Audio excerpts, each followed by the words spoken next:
The wind scraped across the high plains like it was trying to peel the world back to the bone, dragging dust and frost through the brittle grass. Colter Hayes had felt winters before, but this one bit different. It wasn't just the cold, it was the silence too wide, too still. He stood outside his cabin with one gloved hand wrapped around a chipped tin mug of coffee gone cold. The other hand rested loosely on the butt of his revolver, not from fear, but habit. He'd spent enough years looking over his shoulder to know peace didn't last long in these parts. The cabin stood lonely at the base of Ashwood Ridge, timber, stacked against stone, chimney breathing slow plumes into the gray sky. It was the kind of place folks went to vanish. Colter hadn't spoken to another soul in 19 days, not since riding into town for salt and cartridges.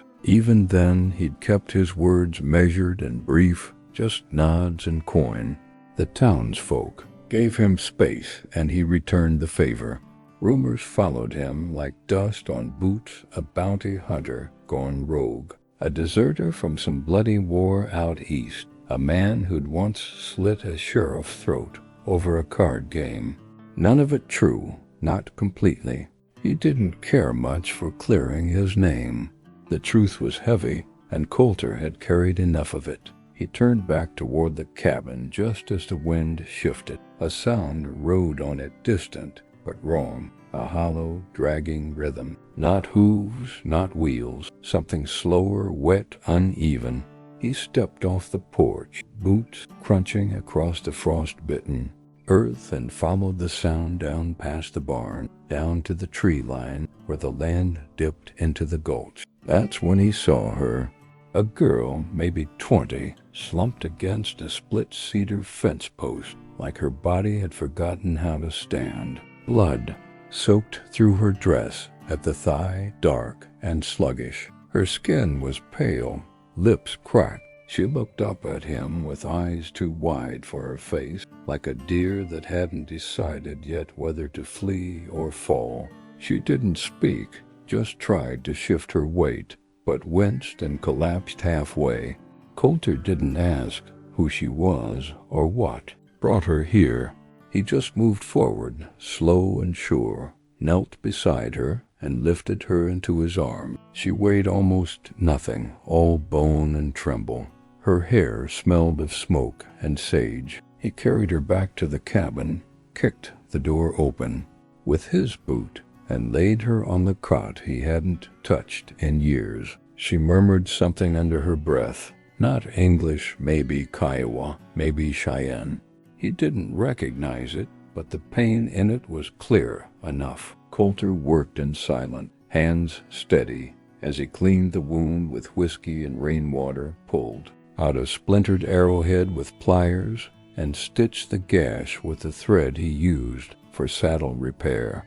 The girl never cried out. She just bit down on a scrap of leather and stared at the ceiling like she'd seen it in a dream. When it was done, he wrapped her leg tight and placed a warm stone beneath the blanket near her feet. The fire popped, once loud in the quiet. Outside, the wind screamed against the walls like it wanted in. Colter sat by the hearth, staring at her face, waiting to see if she'd make it to morning. Her breathing steadied, the blood slowed. Somewhere in the dark outside, a coyote howled. Colter didn't move. He had questions, but none of them mattered yet. What mattered was that she'd crossed his land half dead and hunted. And that meant something had followed her. He didn't know her name, but whatever storm she'd brought, it was already on his doorstep. The storm arrived in the night, not with thunder or rain, but with the kind of cold that settles into the bones and whispers of old deaths. The cabin groaned under the weight of the wind. Snow came sideways, fine and fast, carving the world into silence. Colter didn't sleep. He sat in the low firelight, the girl's shallow breaths rising and falling like ghost tides. She stirred, once whispered a name he didn't note, Tiva or Tia maybe, and then fell quiet again. He watched her like a man watches the edge of a cliff he knows he'll have to walk. When dawn broke, it was weak and colorless. Pale light sifted through the shutter gaps, casting long gray bars across the floorboards. Colter stepped outside, shotgun in hand, and scanned the tree line.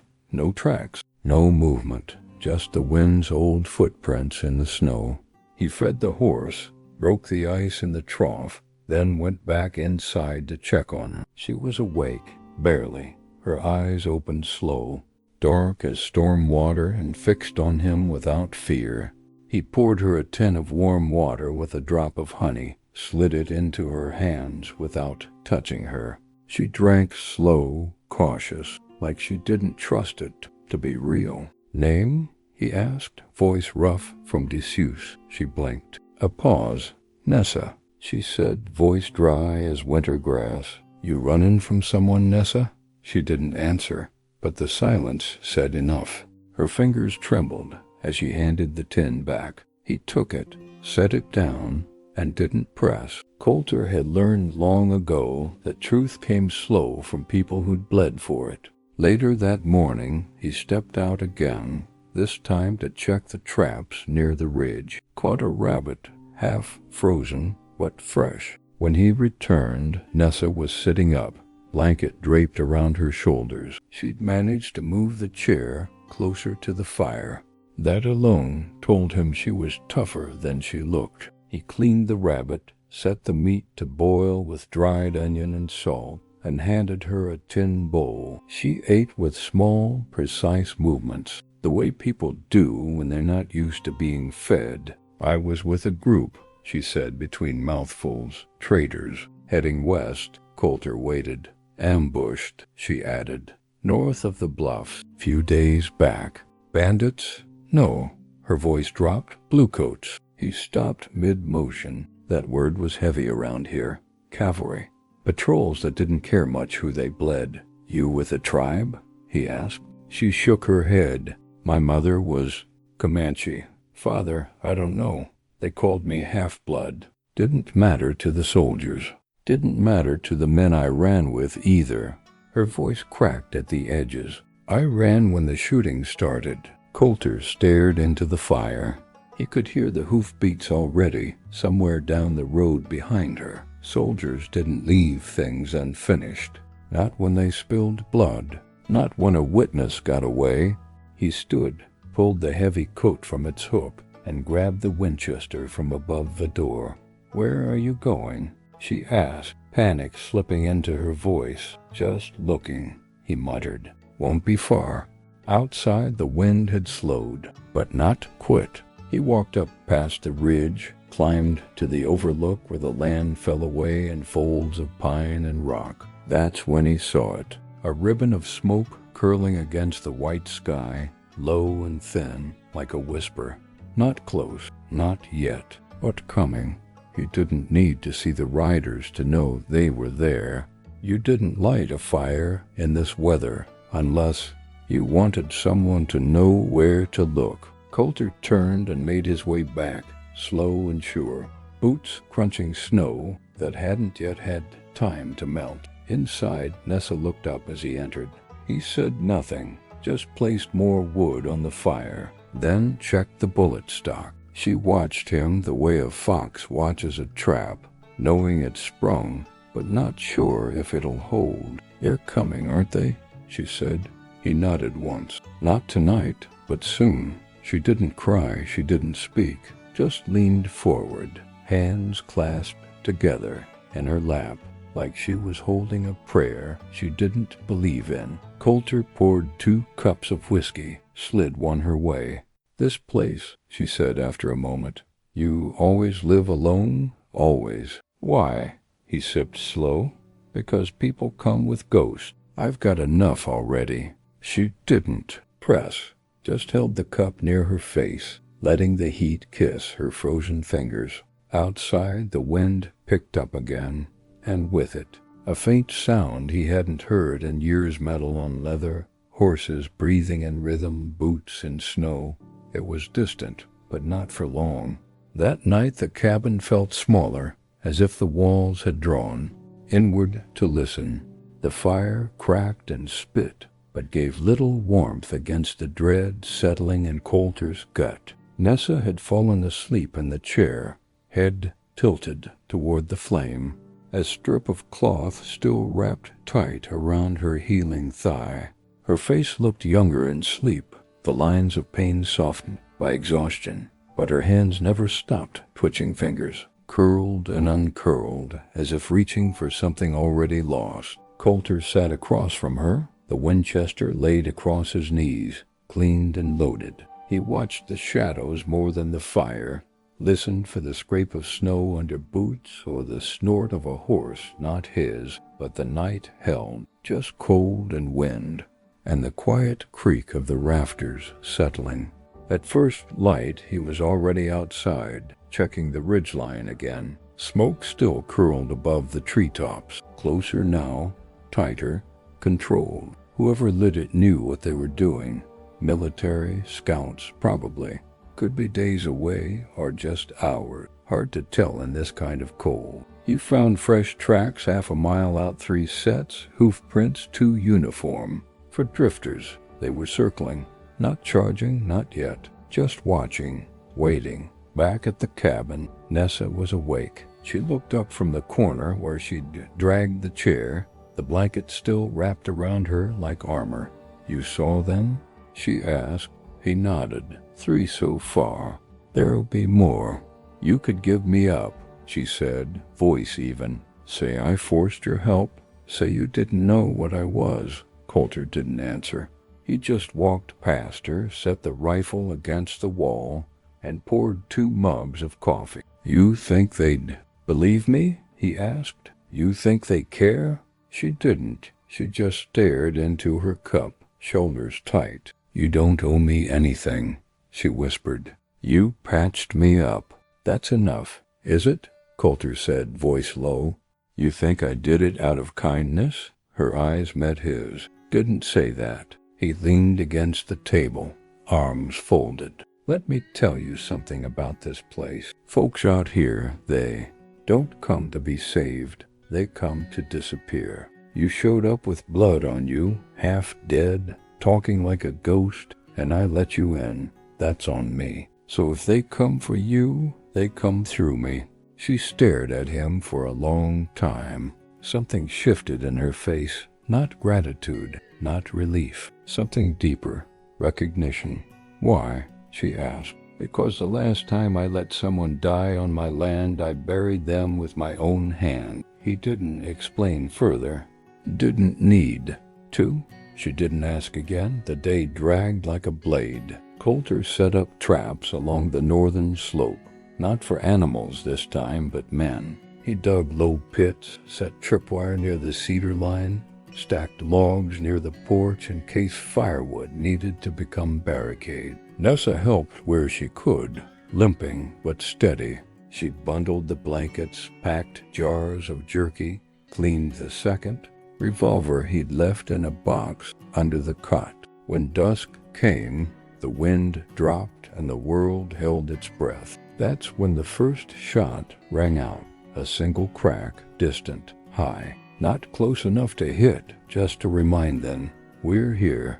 Nessa flinched. Colter didn't. He stepped onto the porch, scanned the tree line, saw the flicker of a coat vanish behind the pine. He raised the rifle, but didn't fire. "Not yet.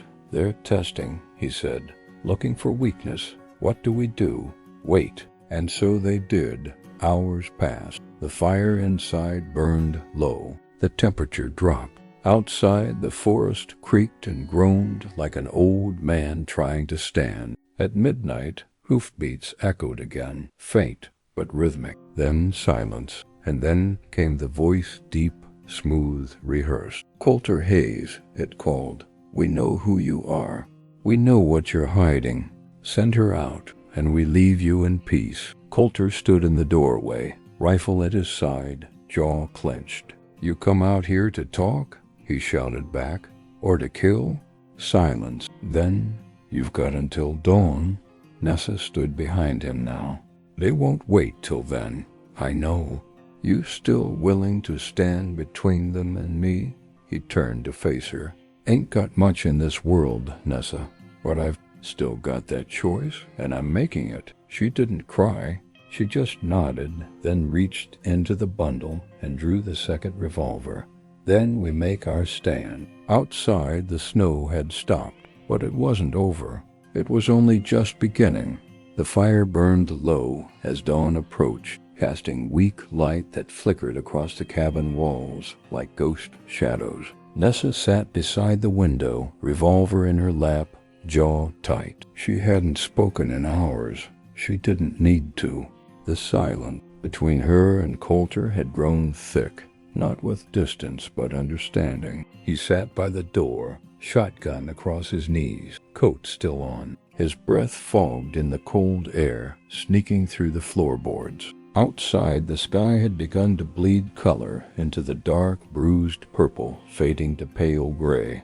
The storm hadn't broken it, had just gone quiet to listen. Then came the hoofbeats. Not many, 3, maybe 4, slow, confident. They approached from the east, crunching over frozen brush, the sound deliberate. Colter stood and pulled the door open. Just a crack. Snow fell in light flakes now, drifting sideways in the breeze. 4 riders came into view, their uniforms dusty, boots polished. One wore a long blue coat buttoned tight, a silver badge gleaming on his chest. His face was clean-shaven, too clean for these parts, the kind of man who barked orders but never dug a grave. He raised a hand and halted the others. "Hayes," he said again, voice low but carried by the wind. "This don't have to go sideways." Colter stepped onto the porch, rifle held but not raised. "You brought cavalry to my front door and you want diplomacy?"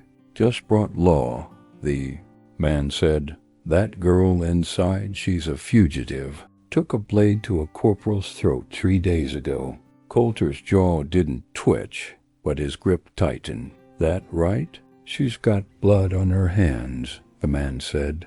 "And it ain't just blue blood. She's been running with a group of raiders, Cheyenne, Comanche, half-breeds, deserters. Attacked a trade caravan outside Fletcher's Crossing. Killed 6 men. That what your report says?" "That's what the bodies say." Colter took a breath, slow, deliberate. "She showed up here bleeding. Told me she was running from soldiers. Didn't say anything about raiding or murder." "And you believed her?" the man asked, a grin cutting across his face like a scar. "You, of all people?" "I believe people when they've got a hole in their leg and sleep with one eye open." The man's smile faded. "Look, Hayes, I don't want to burn this place down. We know your reputation. You want to stay out here, alone with your ghost, fine. But hand her over and this ends quiet." Colter didn't move. "And if I don't?" the man shrugged. "Then you're harboring a fugitive, and the next man I bring won't wait for you to open the door." He turned his horse without waiting for a reply, and the 4 of them rode off slow, like they had all the time in the world. Colter stepped back inside and closed the door. Nessa had stood. She hadn't heard the words, but she'd seen the looks. "They'll come back with more," she said. "Yeah," Colter answered. "Probably by nightfall. I should leave," she said. "Now, I can make it to the ridge, maybe lose them in the pass, and bleed out by morning." He snapped. "They'll cut you down in the snow." "Then what?" she asked, voice sharp now. "Stay here and wait for them to surround the place with torches and rifles?" "We hold ground," Colter said. "They think I'll hand you over because I've done it before." That stopped her. "You have?" He looked down, jaw tight. "Different time, different war.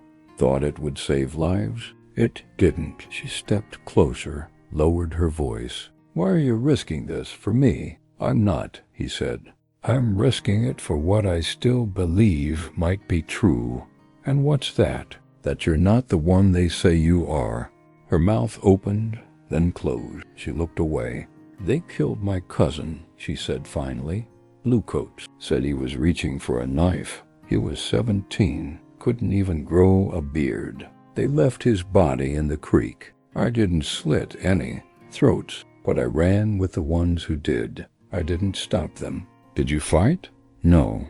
Did you warn them? I tried. Then maybe that's enough. Enough for who? She asked. Colter didn't answer. Instead, he began piling furniture near the front windows, dragging the table sideways to block the lower pane. He handed her a fresh box of shells and nodded to the cot. Cover that window. If they come tonight, we'll make him pay for every step they take. Nessa loaded the revolver with steady hands. Outside, the wind shifted again, and the ridge echoed with the faint, distant call of another rider approaching. This time it wasn't cavalry, it was something older, a shadow darker than uniforms, a rider wrapped in black, alone, silent, and watching. And then he turned and vanished into the tree line like a warning etched in bone. By the time the sun slipped behind Ashwood Ridge, the forest had gone still again, the kind of still that made men uneasy. Not a bird call, not a rustle, just the hush of something holding its breath. Inside the cabin, Colter tightened the last shutter and pushed the rifle cartridges into neat stacks across the table. Nessa stood beside the fireplace, her eyes locked on the flames, her hands unmoving but tense, like she was holding on to something no one else could see. The lone rider from earlier haunted both their thoughts. He hadn't worn a badge. His horse bore no markings, but there'd been something in the way he sat the saddle, too quiet, too patient. Not a scout, not a soldier, a watcher. Colter had seen that type before. Men who slipped between battles and cleaned up what the law couldn't. That man, Nessa said, breaking the silence, you recognized him? No, Colter replied, but I've known his kind, hired blood. Government uses them when paperwork's too slow, so they're not waiting for orders? No, Colter said, they're the order. Nessa's mouth tightened. She moved to the window, peeled back a corner of the blanket, and stared into the dark. Snow fell steady now, thin, soft flakes drifting sideways in the moonlight. You ever kill a man you didn't want to? She asked. Colter didn't answer right away. He set the rifle down gently, then poured 2 fingers of whiskey into a tin cup. More than once, he said, but I've never forgotten any of their names, even the ones who deserved it, especially them. She didn't speak after that, didn't need to. The fire cracked, the wind sighed, then came the second knock on the door.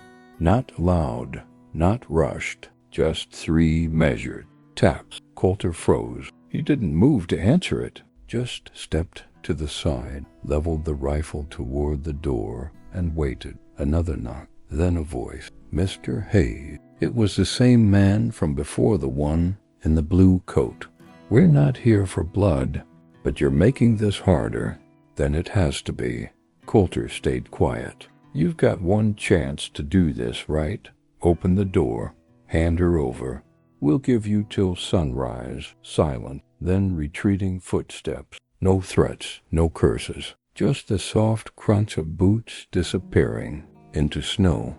Colter waited a full minute before lowering the rifle. Nessa hadn't moved. She was still by the window, her breathing low and slow. They'll surround us by morning, she said.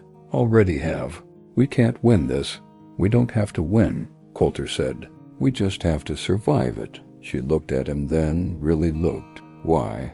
Because every man out there is convinced they're right, he said. And men like that don't get to decide who lives and who dies. He opened the trap door under the rug by the hearth, revealing a crawl space filled with burlap sacks and old iron tools. There's a path under here, runs 50 yards through the roots and pops out by the creek bed. You want me to run? She asked. Not yet, he said. But if they breach the door, you take it. Don't look back. And you? I hold the door." She clenched her fist. "Colter, this ain't heroism," he said flatly. "This is debt. This is everything I didn't do before." Nessa didn't reply.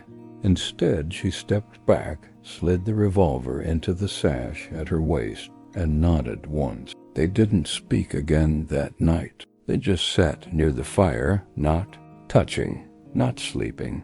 The kind of silence that only grows between two people who've already said what matters. And when the sun rose pale and bitter over Ashwood Ridge, it brought with it the shimmer of rifles along the tree line, and the sharp silhouette of the rider in black, sitting high in the saddle, still as death, waiting for the storm to start. The standoff began without a word. As the first full light broke across the trees, 12 men stepped from the woods, rifles drawn, coats snapping in the wind. They spread in a wide arc, not rushing, not hiding, just moving with the calm certainty of men who thought the end was already written. The rider in black remained on the ridge, motionless, his horse shifting beneath him, but never stepping forward. He didn't need to. His presence alone said enough. Colter watched through the slit in the shutter, breath held, finger loose on the trigger. Beside him, Nessa crouched low, eyes locked on the front door. Her lips moved silently, counting, maybe, or praying. Either way, the moment had come. One of the soldiers stepped forward, raised a red cloth on a stick bright, absurd against the pale snow. "Parley." Colter didn't move. "They want to talk," Nessa whispered. "Talk's a trick," he muttered. "Talk gets you close enough to pull a trigger." The soldier waved the flag again. Behind him, the others remained still. No guns raised, but no retreat either. Nessa stood, slow and deliberate, and moved to the door. "I'll go," she said. "You won't," Colter snapped. "They'll kill you before the door closes." "They might kill you instead," she said. "You think I can live with that?" "This ain't about what you can live with," he said. "It's about what they expect. They think you'll run. They think I'll break. Let's disappoint them." He cracked the door just enough to slip out, rifle slung low but loaded. Snow crunched under his boots as he stepped into the open, arms away from his body, but not raised. "That's far enough," he said when the soldier moved to meet him. "Speak from there." The man stopped, red cloth fluttering. "This doesn't have to end in blood." "Funny," Colter said. "That's usually what gets said, right before it does." "The girl has a name," Colter cut in, "and a story you don't get to write. She's accused of murder. And what court tried her? What jury sat in judgment? Or is she guilty because your boots say so?" The soldier's jaw clenched. "We're giving you one more chance. After that, we come in. Then I suggest you bring enough shovels." The soldier held his gaze for a long moment, then lowered the flag. "So be it." He turned and walked back into the trees. Colter watched them vanish one by one. Number. Panic. No rush, they'd return. He stepped back inside and shut the door behind him. Nessa stood by the window, breath fogging the glass. "You bought us time," she said. "That's all we've ever had." They spent the next hours preparing, moving crates against the walls, checking and rechecking ammunition. Nessa fashioned a makeshift sling for extra bullets from one of Colter's old belts. She moved with a limp, but didn't complain. Colter taught her how to reload the Winchester, how to brace the revolver against the door frame to control the kick. "I've shot before," she told him, "but never with someone watching." "Ignore him," he said.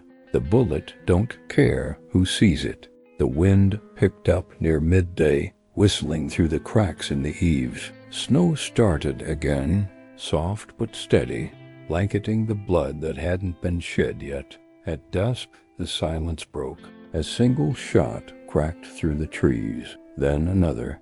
Warning shots testing distance, maybe nerves. Colter didn't flinch. He just chambered the next round. "They're not charging," Nessa said. "Not yet. They'll wait till dark. Use the trees. Flank the west side first. Drive us toward the back." "How do you know?" "Because that's what I do." Colter glanced at her. "That a confession?" "No," she said, eyes on the window. "That's survival." Darkness dropped. Like a curtain, the trees vanished into a wall of black, and the snow turned silver in the moonlight. And then came the sounds boots on frozen ground, branches snapping under weight, the low hiss of men moving with purpose. Colter raised the rifle. Nessa took her place near the rear wall, revolver steady. "Here we go," she whispered. The first man came fast, barely a shape against the snow. Colter fired once, dropped him. Another ducked behind the trough. Returned fire splinters burst from the windowsill. Nessa moved to the other side, fired twice, hit once. Screams echoed across the cabin walls. Smoke thickened. Gunfire cracked like thunder. Still they came. Still Colter held. One bullet at a time, one breath after another. And through it all, the rider in black never moved, just watched from the ridge like death keeping count. Smoke clung to the rafters like a second roof. The air inside the cabin grew thick with it, gunpowder, sweat, wood ash, and something heavier beneath it all, the scent of desperation. Colter reloaded with hands that moved from memory. Outside, the snow was red in places, trampled and soaked, where bodies had fallen and been dragged away by their own. He didn't count the dead. He didn't need to. He knew they weren't finished. Nessa leaned against the wall, breath sharp, sleeve soaked in blood that wasn't hers. A bullet had grazed her arm. Not deep, but angry. She tied it off with part of Colter's torn shirt, jaw tight, face pale. "How many rounds left?" she asked. "6 for the Winchester," Colter said. "8 for your revolver. Maybe 3 in the scattergun." "Not enough, never is." Outside, a voice called again, low, calm, practiced. Not the soldier, the rider in black. "Colter Hayes," it said. "You've made your point, but this ends one way." Colter stepped to the door, kicked it open just wide enough to show himself. The wind slapped his coat, bitter and sharp. "You ride all the way out here to write my ending for me?" he shouted. The rider didn't respond immediately, just sat there, still and poised like he'd never once been cold. "Then you're not protecting a girl. You're protecting your own guilt, and that's always a losing battle." Colter raised the rifle, but didn't fire. "You don't know anything about me." "No," the rider replied, "but I know your kind. Men who think redemption lives at the end of a gun barrel. It doesn't." "Good," Colter said. "I'm not looking for redemption. I'm just not letting you take her." The rider tilted his head slightly, like weighing the sentence. Then he turned his horse without another word and vanished again into the trees. That was worse than a threat. That was the signal. The next wave came harder. More men, closer. This time they brought fire. A torch landed against the front porch, flames licking the wood before Colter kicked it off with his boot. Another hit the roof, but the snow smothered it. Nessa fired through a crack in the shutter and caught one square in the chest. He fell with a grunt that sounded more like surprise than pain. Another tried the back door. Colter met him there, opened it just as the man was about to strike. The scattergun thundered once. Silence followed. Minutes passed like hours. Then, nothing. Just breathing, flickering fire, and snow turning pink where it met the threshold. Nessa slumped against the wall, eyes half closed. "We can't hold them much longer," she said. "They'll wait us out." "Then we don't wait," Colter muttered. He moved to the trapdoor, pried it open again. Cold air wafted from the dark. "You said it led to the creek bed," she said. "It still does. And then what?" "Then we stop running and start choosing where to stand." Nessa hesitated. If we split, they'll follow me. That's the idea. She looked at him, really looked. You'll draw them off? Long enough for you to reach the pass. They'll kill you. Maybe. I'm not worth dying for. Then think of this, he said. Maybe I'm not doing it for you. She opened her mouth, then closed it. Her eyes burned, but no tears came. You stubborn bastard, she whispered. You get one head start, Colter said. Soon as I hear you clear the hill, I fire. They'll think we're both still inside, and then they find me. Or they don't. But either way, you don't stop running. She crouched beside the trapdoor, gave him a long, unreadable look, then slipped beneath the floor without another word. He closed the hatch behind her, slow and silent, then sat down in the center of the cabin, rifle across his lap, listening to the sound of his own heart pounding like war drums. Somewhere outside, the snow kept falling. Somewhere below, Nessa was crawling toward a path neither of them could see. And up on the ridge, the rider in black waited, quiet as a vulture, ready to see which soul the wind would carry to him next. Colter waited in the silence like a man listening for judgment. The fire had burned low again, embers pulsing like the last beat of a dying heart. He didn't move, not yet. Beneath his boots, the crawl-space door was shut tight. The snow-chilled boards above Nessa's escape path, resting under his weight like a final promise. He closed his eyes and counted. Not seconds, not breaths, just instinct. He knew how long it would take her to crawl under the roots, cross the gully, and reach the creek. He also knew how far sound traveled in the cold. Then softly, faintly, the cry of a crow. Not real, a signal. 3 short calls, 1 long, the kind of sign old trackers used to mark direction without speech. She'd made it. He stood slow and deliberate and stepped toward the front door. He took a deep breath, then kicked it wide. Come on, then. He shouted, voice loud and raw. You wanted her? Come get her. The forest exploded in motion. 2 figures broke from the tree line, rifles raised, boots churning snow. Colter fired once, dropped the first, then ducked as a shot split the air past his cheek. Another came from the side. Colter rolled, grabbed the scattergun from the floor, and let it. Oh. The man hit the ground without a sound. More gunfire. More shouts. They were closing in, realizing the trap. Too late. He darted back inside, slammed the door, and dropped the bar across it. He had no intention of holding this cabin forever. Only long enough. Outside, someone screamed a name, maybe hers, maybe his. He couldn't tell anymore. The windows shattered as bullets punched through, spraying glass in splinters. He dropped low, returned fire through the breach, and caught movement on the left, a figure running. He fired once, missed, then again. The runner staggered, dropped to one knee, then crawled behind a stump. Colter's shoulder was bleeding now, torn by a graze that burned hot. He didn't look at it, no time.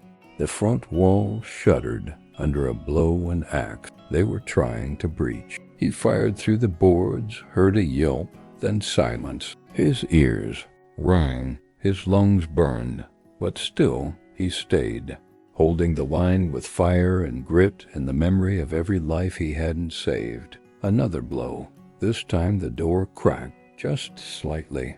Colter aimed, braced his stance, and waited. One boot pushed through, then another. He didn't wait to see the face. The Winchester kicked once, then again. The first body fell inside, lifeless. The second crumpled in the doorway, half in, half out, snow already settling on his back. Colter leaned against the wall, breathing hard. He had 4 rounds left, 1 for each corner of the room, or for something else. He glanced toward the back door. No movement, no sound. Either they were all in front of him or they'd sent someone around. He knew which was more likely. He turned just in time to see the handle twist. No time to raise the rifle, just instinct. He slammed into the door with his shoulder, knocking it back open and staggering the man behind it. They fell together, wrestling in the snow, fist and fury and steel. The man was young, barely old enough to shave, but his knife was real, and his eyes were full of death. Colter twisted, slammed his elbow into the boy's temple, then shoved the barrel of the revolver against his ribs. He didn't fire. "Not yet. You don't want this," he growled. The boy spat in his face. "You protected a savage." Colter stared at him, teeth clenched. "No," he said. "I protected his soul." Then he hit him. Hard. The boy went limp. Colter stood, staggered, his vision blurry. Blood in his mouth, smoke in his eyes, and then silence again. He looked toward the ridge. The rider in black was gone. No figure, no silhouette. Just snow, just wind, just the waiting. He limped back inside, pulled the door closed, and slumped against it. The battle for now was done, but war had teeth, and it never truly let go. He stared into the fire as it sputtered low, and wondered if Nessa had reached the pass. If she had, there was a chance. If she hadn't, well, that wasn't a story he planned to see the end of. Not yet. The wind carried silence now, but it was the wrong kind, too soft, too wide, like it was trying to bury the noise that came before. Colter sat in the ash-thick quiet of the cabin, breath shallow, head tilted, to listen for something that had already passed. Smoke crawled along the rafters. The dead didn't speak, but they left their weight behind. 4 bodies in the snow, one on the floor inside, and in every drop of blood soaked into the wood grain, a question: how much longer? He shifted his weight and hissed. The gash in his shoulder had opened again, not deep enough to kill, but deep enough to make every movement burn. He tore a strip from a flour sack, tied it tight with one hand, teeth gritted. He couldn't afford weakness. Not yet. Outside, the snowfall eased into a whisper, the kind that hides footprints and swallows trails. He checked the windows again. No movement, no torches, no more voices calling him out. Just the hush of men regrouping, waiting for night to mask their next strike, or the realization they'd lost too much to press forward. But the rider in black, he hadn't left this unfinished. Colter could feel that. He'd vanish, yes, watch, measure, and when the time came, he'd return, not with men, but with certainty. That's what killers like him did. They were patient. He threw more wood onto the fire, not to warm the room, but to keep the smoke climbing, to make it seem like someone was still here, still watching. Then he opened the trapdoor again. The crawl space beneath the cabin was narrow, packed earth and old roots, but it held what it needed, a hidden exit and his last gamble. He climbed down, dragging the scattergun with him, and crawled to mouth of the escape tunnel. He reached the end after 50 yards of damp silence, lifting the hatch with a slow push. Above him, the creek glistened under moonlight, trees bending inward like conspirators. He listened. Nothing, not even wind. That made him more nervous. Then noise. He pulled himself out, eyes scanning the trees, boots sinking into the snow. He moved fast, low, toward the hill. Nessa would have taken the north pass steep, narrow, but hidden. If she kept moving, she'd make the trading post by tomorrow night. If not, he shook the thought loose. He couldn't carry both outcomes. In his head, not now. He needed clarity. He reached the top of the ridge and paused. Down in the valley below, just beyond the bend where the land dipped toward Broken Tree Hollow, he saw a flicker, a small fire, shielded, controlled. His jaw tightened. Not hers. She wouldn't be foolish enough to light a flame. This was something else. A trap, maybe, or a meeting place. He circled wide, keeping to the trees, feet silent in the snow. As he drew closer, voices drifted upward, 2 men, speaking low in clipped sentences. One of them mentioned a name. She made it through the bend, left tracks by the ravine. Ryder says don't follow yet. Wants her scared. Wants her tired. And Hayes, wounded. Might bleed out by dawn. Good. Colter lowered himself behind a pine, heart steady. So they were tracking her, letting her run just far enough to think she'd escaped, and they'd expected him to die already. He smiled grimly. Mistake. He waited for one to move toward the trees to piss, then struck. Fast, brutal, no sound. The man dropped in the snow, wide-eyed, already gone. The second turned too late. Colter rose from the dark like a ghost, slammed the butt of the scattergun into his temple. The man folded. Colter searched them quickly, rifles, knives, a pouch of dry jerky, and a map. He scanned it in the firelight. 2 marked paths. One led west, the other looped back south. They'd hedged their bets. He took the map, stuffed it inside his coat, and vanished back into the trees. He couldn't chase them all, but he could cut the path ahead of them. Lay a message they'd understand. He carved it into a tree just beyond the ravine, where their tracks thinned out. She's not alone. Then he turned north, toward the pass, toward her, toward the only thing in this world that hadn't already turned to ash. Dawn crept in slow and brittle, its light thin as bone, bleeding across the ridge in gray slivers that did nothing to warm the air. Colter moved with the stiffness of a man long past the point of pain, each step a quiet negotiation between will and blood loss. His coat hung heavier now, soaked through at the shoulder, but he didn't stop. Couldn't. He followed the north path, boots silent in the snow, eyes sharp for signs of movement, hoof prints, broken twigs, bent grass. He found all 3. Nessa had passed through here, alone, fast, determined, but not fast enough to outrun the men shadowing her. He spotted their tracks, 2 lighter, tighter, deliberate. Whoever led them knew how to follow without being seen. But Colter had once hunted men for coin, and he hadn't lost the sense. He followed the trail to a clearing, ringed by bare aspens. In the middle, a bloodstain, not large. A scrape, maybe. A warning. Nessa had either fallen or fought. Either way, she was still ahead. He crouched, scanned the tree line. Silence. Then a sound, soft, repeating. Not boots, not birds. Breathing. Colter turned just as a figure lunged from behind the tree line. He dropped flat, rolled in the snow, and fired. The blast tore bark from a trunk, but not before a knife flashed past his face and nicked his cheek. He sprang to his feet and slammed into the attacker.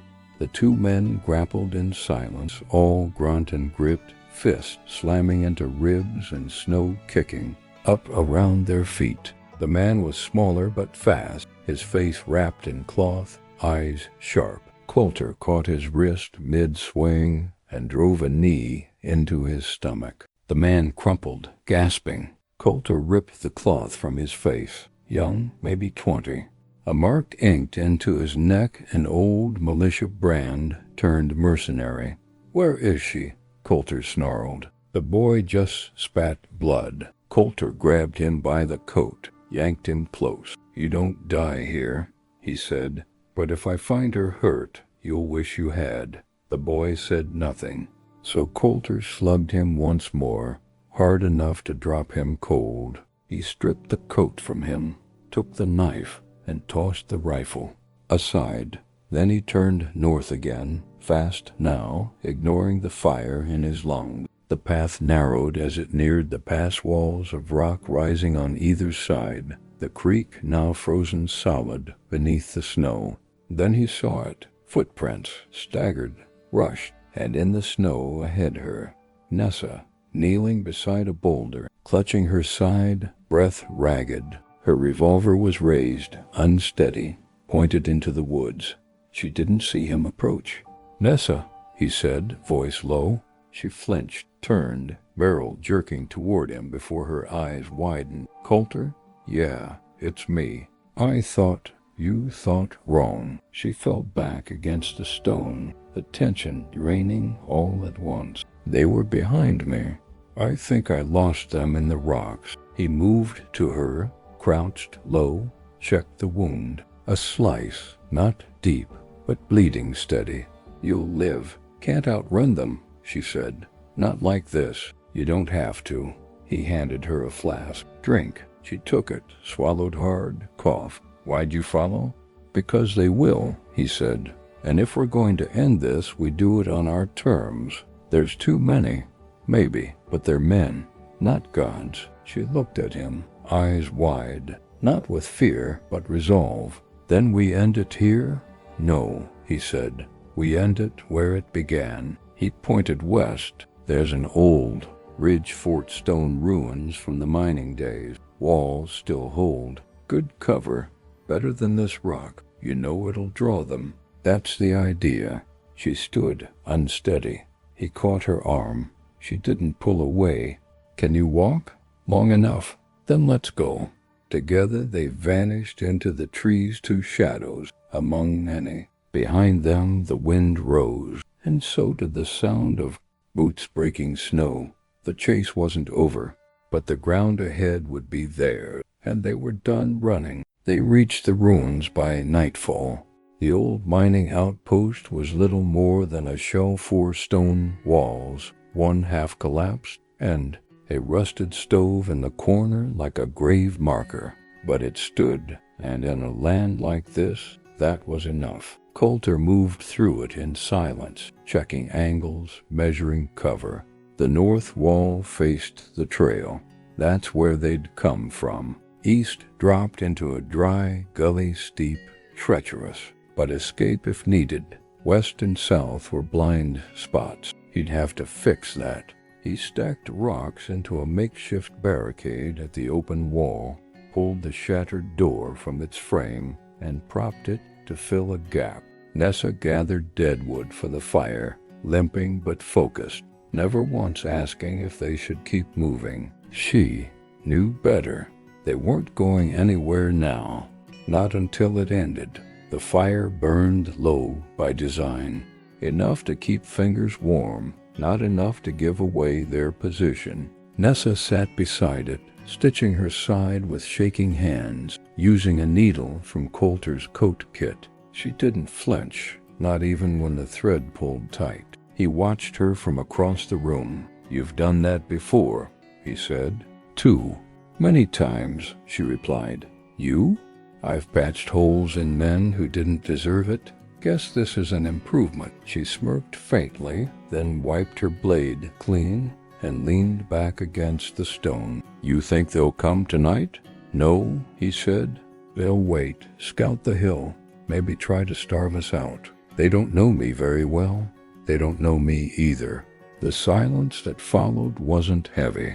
It was waiting, wound tight, shared. Colter checked the ammunition again. 1 full load in the Winchester. 5 left for the scattergun. Nessa's revolver had 4. Not enough for a siege, but more than nothing. He stood and moved to the western window, what was left of it. Through the jagged hole, moonlight spilled across the snow like broken glass. Trees stood still, but he didn't trust their silence. You ever think, Nessa said behind him, if you just turned me away, none of this would have happened? He didn't turn. I think about it every hour, and I'd still do it the same. She was quiet for a long time. Then, my mother used to say every trail splits eventually, and when it does, you can't walk both sides. She a fighter? No, she was a whisper. The kind of woman people didn't see until they needed something. Then she was already gone. Sounds like someone I might have liked. She'd have liked you. Colter turned then. Nessa's eyes met his in the dark. If we don't make it, she said, I want them to know I didn't run. We'll make it, he said. And if we don't, they won't be the ones doing the telling. A twig snapped outside, close, then another. Colter dropped to a knee beside the window, rifle raised, breath shallow. Nessa cocked the revolver, moved to cover the east wall. Shadows shifted along the tree line.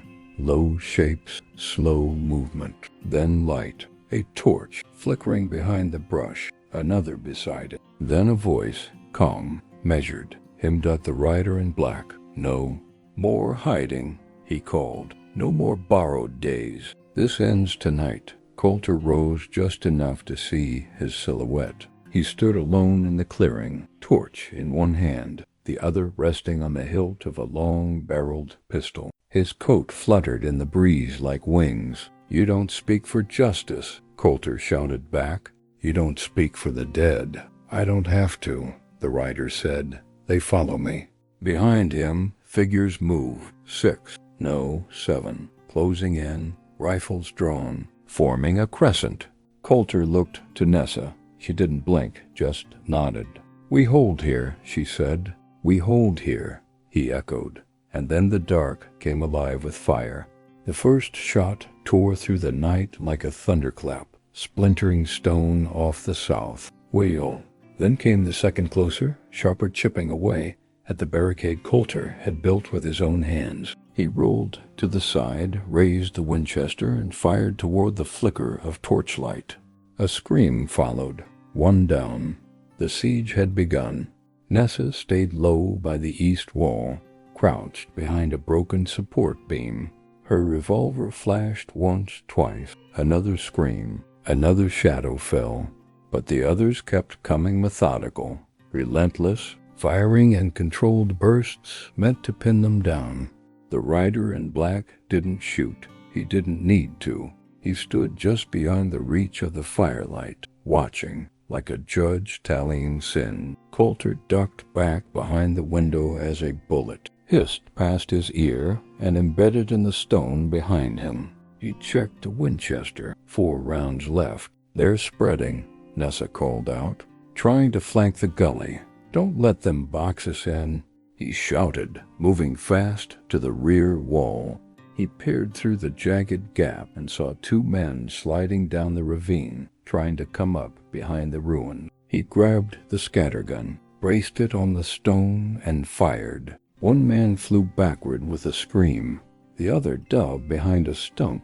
Colter didn't wait. He vaulted through the gap in the wall and landed hard in the snow, rolling once, boots crunching as he charged the flank. The second man rose, startled, fumbling his rifle too late. Colter slammed into him, knocking the breath out of him. He finished it quick.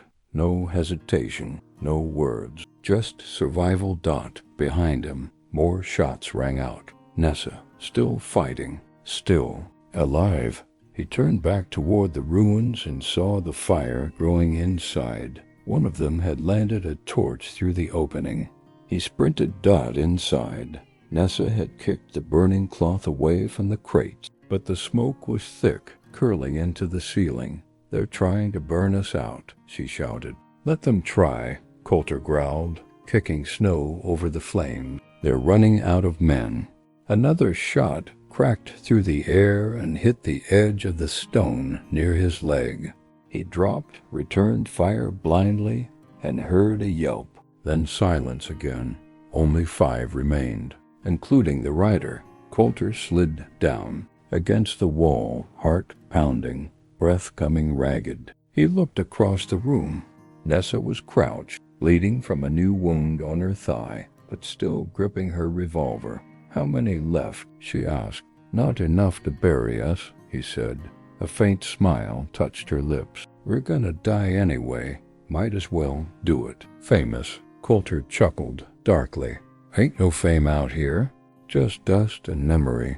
Then came the voice again, calm, cold, final. "You've bled enough," the rider called. "Let the girl go, Hayes. You've done your penance." Colter stood, rifle in hand, stepped into the window frame. "She doesn't belong to you," he said. "She belongs to justice." Colter's voice dropped. "So do you." For the first time, the rider moved, stepped forward, not hiding, not afraid. His eyes locked with Colter's, and for a moment, time didn't exist. Just two men, and the space between them. Then both raised their weapons. Both fired. The night cracked, and when the smoke cleared, only one man was still standing. Colter stood swaying, breath shallow, rifle smoking in his hand. The rider in black lay in the snow, still as stone, a dark bloom spreading from his chest where the bullet had struck clean and deep. His pistol was still in his grip, but his fingers had gone slack. No words, no curses, just silence finally. The last of the mercenaries saw their shadow fall. One dropped his rifle and ran. Another tried to raise his hands, but Nessa's shot cut him down before he could beg. The last man hesitated, then disappeared into the trees. They didn't chase. There was no need. It was over. Colter staggered back into the stone ruin, collapsing beside the broken stove. Smoke still clung to the walls, curling into the rafters like the ghost of a battle already fading. Nessa limped to him, dropping beside him, breathing hard. "You all right?" she asked. "Used up," he muttered, but still breathing. She tore what was left of her sleeve and pressed it to his side. He winced, but didn't stop her. "We'll need to move," she said, "before more come looking." "They won't," Colter said. "That rider, he was the spine. Rest of them were just bones, and bones scatter when the spine breaks." They sat in the quiet for a long while. No birds, no wind, just the soft hiss of the last dying embers. "You saved me," Nessa said. "No," Colter answered. "You saved yourself. I just stood in the way." She smiled, tired but true. "Where do we go now?" He looked to the horizon, where the first pink light of morning touched the snow like a promise. "There's a town past the blue hollow. Small, quiet, sheriff who minds his own. We can rest there. Maybe more. Start over? Try to," he said. This time without the ghost. They rose together, leaning on each other, and began the long walk out of the past. Each step a choice, each breath a defiance of everything that had tried to bury them. Behind them, the ruined stone outpost fell silent again, just another scar on the land waiting to be forgotten. But the trail they carved, blood and frost and fire, would echo in the hills for a long time, not as legend, not as justice, but as truth, and that at last was enough.